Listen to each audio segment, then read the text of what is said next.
Greg Diloné of Home Run Alarm Company has created a certified fire alarm technical trade school named SAFTI-Tech. Greg took time out of his very busy schedule, as SAFTI-Tech is set to have a ribbon cutting on the 30th of April, to speak with me about the trade school. Hello, I'm Chris Crumley, Associate Editor at SDM Magazine, and today my guest is...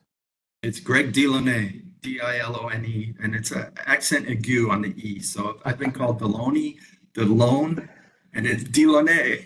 That's good. I'm often called Crumbly with a B.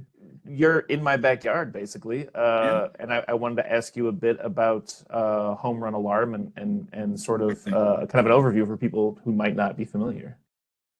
It's been a passion of mine since I was a kid to really fumble with wiring. So it led from, as you can imagine, tearing apart stereo systems and TVs as a kid, and then connecting stereo systems. I recall going to the stereo stores, and the salesman would not even give me any attention. I was 10 years old on my bicycle, but then I'd come back and say, on a Saturday with my dad, and say, "Here's the one you want," and people would say, "Wow!" So now, and then that led to learning car stereo, mobile electronics for Mickey Shore, and I stayed there for, as long as that would take me into the home appliances at Highland Appliance, and then through some local alarm companies, and seeing that the need and demand on the niche of installation was lacking. Plus, and when you walk into a big box store, it would just say, "Here's the stereo, here's the speakers," and you can't sample them. No one had them connected.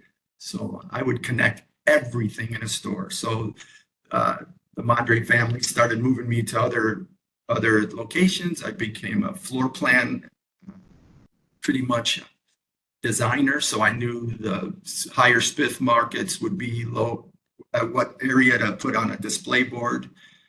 And one thing led to another. And I not have ever planned in my life at my age today to be where I'm sitting. It's just what a wild event of meeting who you meet and who you care for, and you put them first, and somehow the universe just comes knocking. I mean, for us to even be talking, I read all your magazines, 25 years of them. I have them stacked on my file.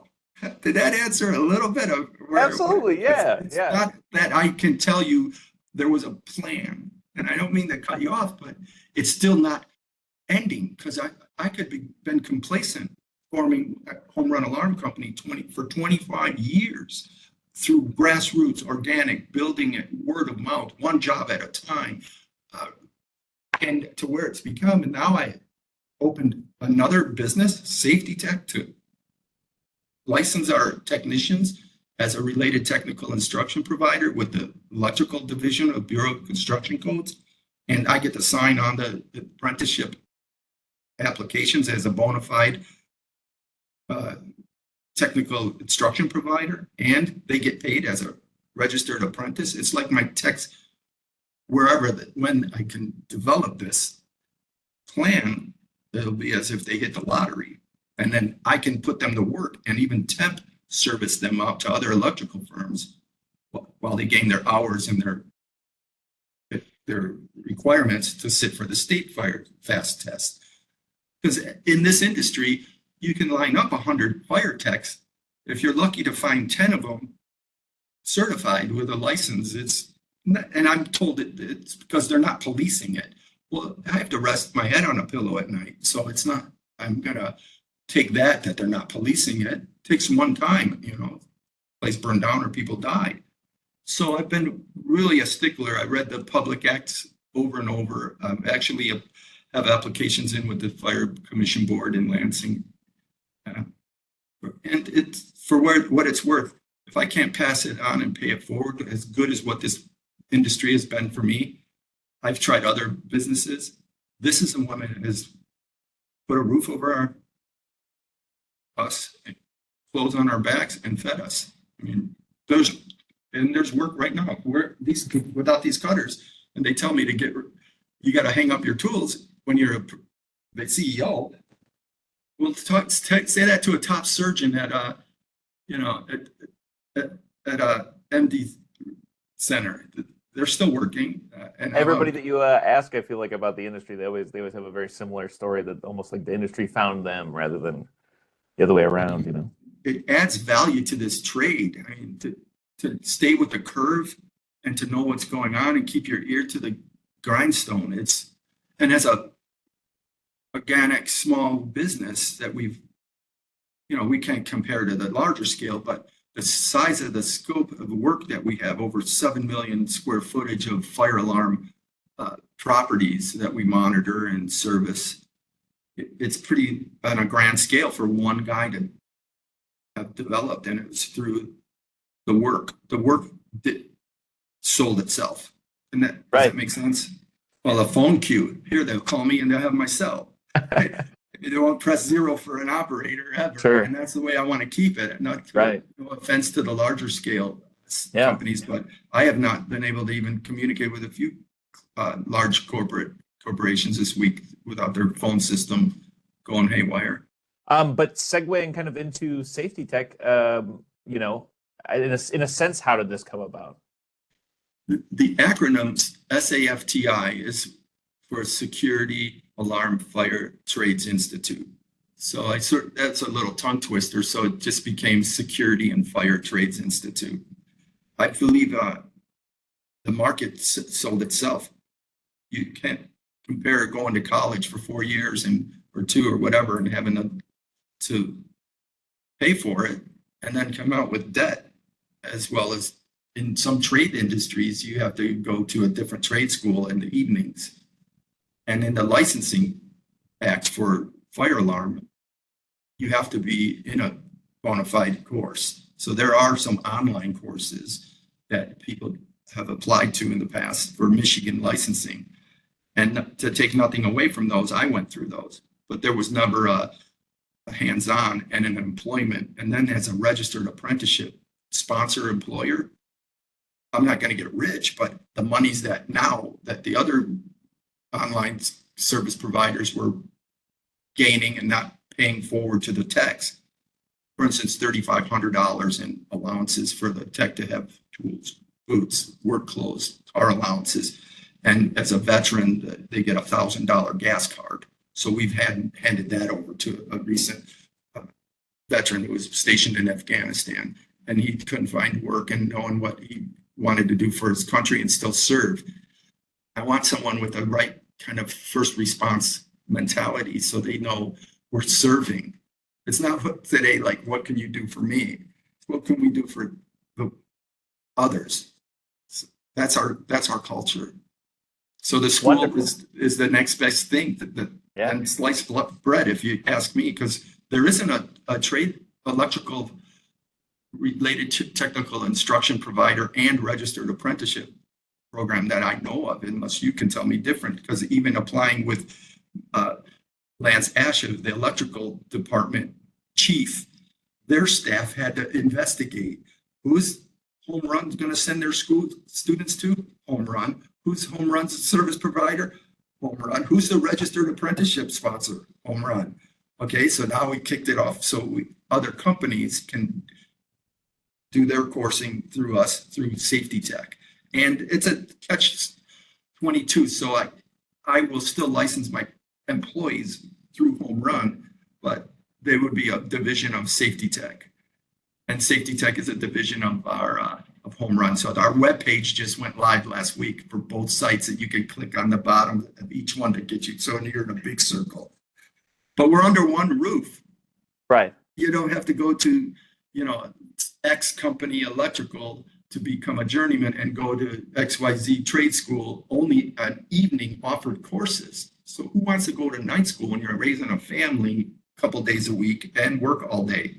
Here you're getting your 40 hours as you're working, and I'm fast tracking these guys. We have an agreement through National Training Center and through the ESA, so they'll be able to get the same courses. Anyone could just circumvent me and go pay for it themselves, but we're going to have it paid for.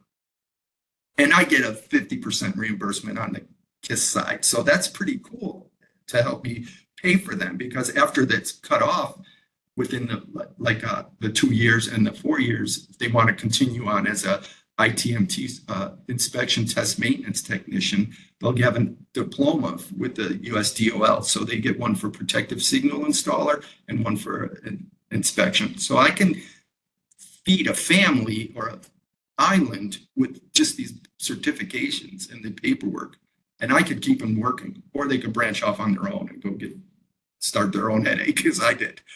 The question I had really quick was sort of the curriculum and how the Earn While You Learn works. So yeah, can you give me a insight into sort of how that hands-on actually happens?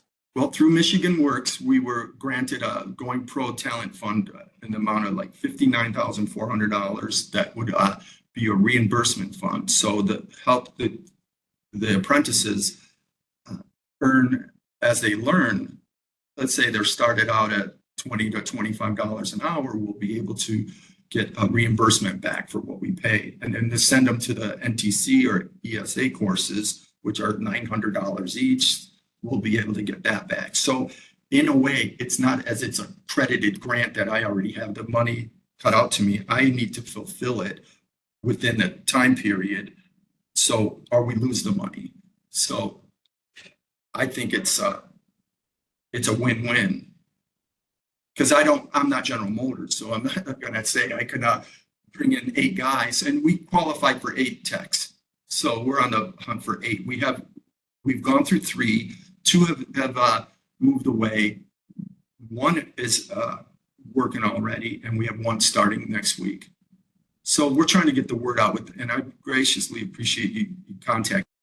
I tried to do a press release, and I don't have a marketing firm, so it's like, in a weird way, things just work out the way. Like again, when we started talking, did you know you would be here? And that's the thing about life. It's just never give up, don't stop. And if I can pay that forward, someone's going to learn what I can go. After 25 years of owning home run, maybe we'll suit it for the next 25 years. And then there's an exit strategy. It would be to the highest bidder, but at that point, I still want to work. I have fun. Right. I have a riot out here. It's intense. It's like as if I'm, and being in the trades has been 180 from the way I grew up, you know. So it's pretty decent. I'm an immigrant son of parents from the Dominican Republic. Oh, so really? Maybe that coincides with the home run logo for our baseball and Dominican. But the game of baseball in itself, there's no clock, there's no size dimension rules. It's not easy. If you hit a ball 3 times out of 10, you're in the Hall of Fame. I want to hit it 10 times. I mean, so that's how we pursue our jobs. Right. I'm really excited to see what the future is going to hold. So if I can find guys who want to play ball and at a high level, because people are looking for helpers, but you got to find good help. And then even if they're good, they have to have the character, integrity, the wherewithal, the giving, that first line of response. I'm asking a lot, I guess. The story of a team losing 11-1 in the 9th inning, coming back to win 13-12. I mean, that's only. Tell me that's not our life. So when we're knocked down, we got to get back up. But something I wanted to talk about also is that this is filling sort of a bit of a void in a sense. I talk with people often about talent acquisition and a talent shortage, and often they talk about things like that. Security is kind of like a secret trade in a sense. It doesn't get the same attention that other trades do. So something like this is a very interesting opportunity in my opinion. So that's why we're very interested in highlighting it. I love that. It's given me a sense of respect. For instance, trains and trucks were pulled into a job site. That was a new building, 200,000 square foot building. That inspector and fire marshal would not let them load in any parts, or they couldn't open. The owner was pacing. I showed up, and it was like finally someone who knows what they're doing. And I looked around to wonder who they were talking about. I tested this. I installed it. I did the acceptance test. They put the green tag on it. The trains moved in and the trucks moved in, and the owner gave me a big hug. And it was like, did the plumbers, they're not flushing the toilet, you're not moving in. Is the electric light not switching on? You're not moving in. I guess maybe, but fire alarm? No way, no bueno. Wrap it up a little bit. I kind of wanted to maybe ask if you had any sort of, parting words or advice for, other folks out there who Sure. might be sort of feeling that like talent drought, any kind of helpful insight in terms of, how to foster talent or attract talent or anything of that nature, In this field, the growing determines your desire.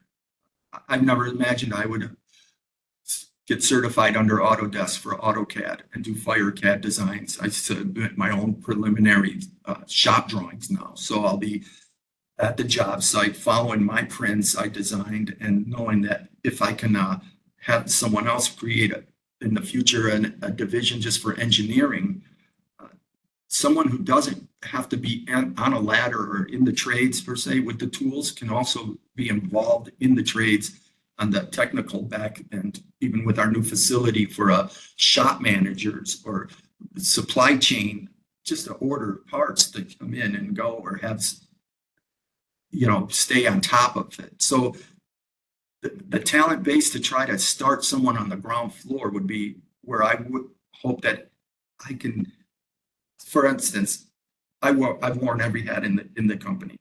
Can I clone myself or start someone right from the beginning? I think that's, if someone was going to hire someone or want to develop someone, they have to be able to have walked the same steps you are willing to take. So let me point the way, but I can't walk it for you. So I don't know if that answers your question, because it is not do what I say, it's do what I do. So I'm still so stuck in the old fashioned way. Yeah. But everything does return to the old fashioned, even though the changes have been made to make something more modern. The value to go back to something authentic and historical is priceless. So I don't want to lose my roots for work ethic. Once I put my boots on every day, I know the day's going to go the way God has given me the opportunity. If I don't put my boots on, I know it's, and to be a CEO, they say you got to get rid of your tools. Well, one day we'll see if that happens, but I can definitely love to show the next generation what I know. It really genuinely has been a pleasure, Greg. Thank you very much for making time. It's my pleasure, and bless you and your family, and may we meet again.